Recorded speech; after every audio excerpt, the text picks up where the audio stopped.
Ciao Juventini, welcome back to the All Juve Cast channel, where of course it's all Juve all the time. It's December 12th. I'm Alberto. You know the drill. I'm going to give you all this morning's news surrounding La Vecchiagnora. We're going to take a look at Mercato rumors, both winter and summer. Then we're going to take a look at this Beppe Marotta return to Juventus, if it's possible, and what the latest reports today are on it. And then I'm going to elaborate more on the big news we got yesterday, that the first investigations into this Prisma investigation have been rejected by a judge. All right, so we're going to elaborate on that and basically get into what does this mean. All right, so let's get into it.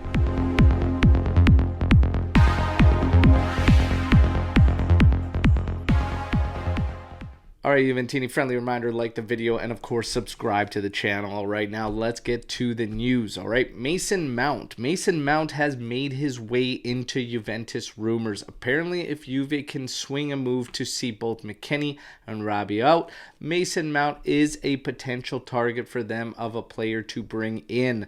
I don't buy this one whatsoever, to be honest, because we are flooded at midfield right now, okay? And it's another reason why I don't buy the reports yesterday surfacing that Max Allegri would look to a two-man midfield with Pogba playing as one of the pivots, Di Maria playing as essentially a trequartista, with Chiesa partnering Vlahovic up top in a way to get all of them up into the lineup. I'm not buying that one. We have way too many midfielders. So running a two-man midfield doesn't make sense unless, of course, you get rid of a couple of these guys in January, which I also don't see. And the reports this morning in terms of Adrien Rabiot kind of support that. So essentially, there are Premier teams that are highly interested in Rabiot.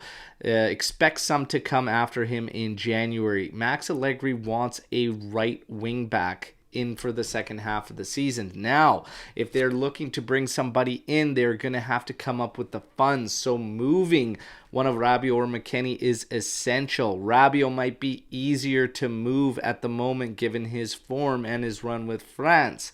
However, Max does not want to see him go. So something might have to give there. But if Rabiot sticks around, again, just another reason I'm not buying into the two-man pivot thing. And with Rabiot and his move, we're going to have to see what gives. Right wing back, the other option that they're trying to look at is bringing Cambiasso back from loan, but I do not expect him to get a release on that. So it's going to be interesting to see what happens. That's the latest in the whole Rabiot right wing back Max Allegri saga. Okay, Luca Pellegrini to Lazio apparently is already done, and there is an agreement. So if he's returned by Frankfurt, then Juve has a loan ready for him apparently to Lazio. Okay, now we talk about Chiesa.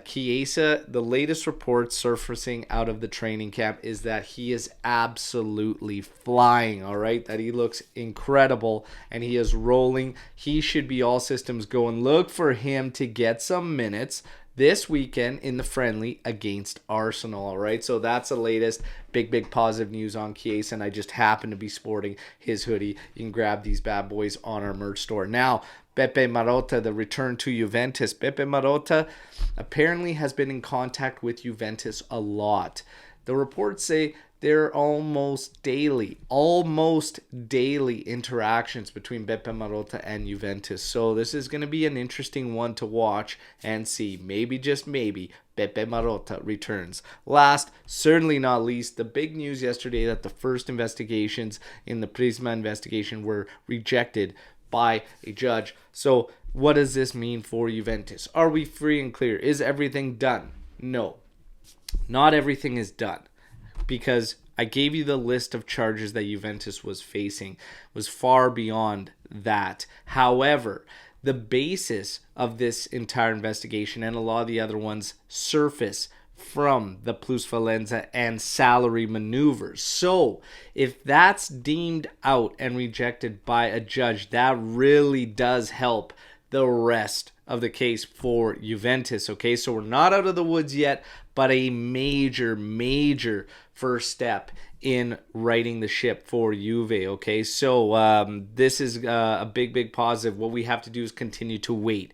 UEFA is running an investigation. It's tied in with Serie A, but again, the basis of this and what everybody's been saying, that a lot of other clubs ended up doing the same thing and do the same thing naturally.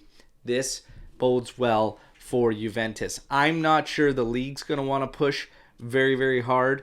And like I said, along this whole way, always look to what these rival teams, presidents, and everything are saying. And they have all been backing Juventus. And usually, if that's going to happen, because that is not the case, that tells me everybody's kind of been doing the same thing, especially due to COVID, which is one of the reasons it was rejected by the judge, saying that his salary maneuvers, all these plusvalenza, all these things were closely linked to COVID. So it is looking good, but we are not out of the woods yet, Juventini. We have to wait and see and take it one day at a time, all right? But a great, great first step, and I'm still riding that high going into Monday, going into this week, all right? And I hope you are too.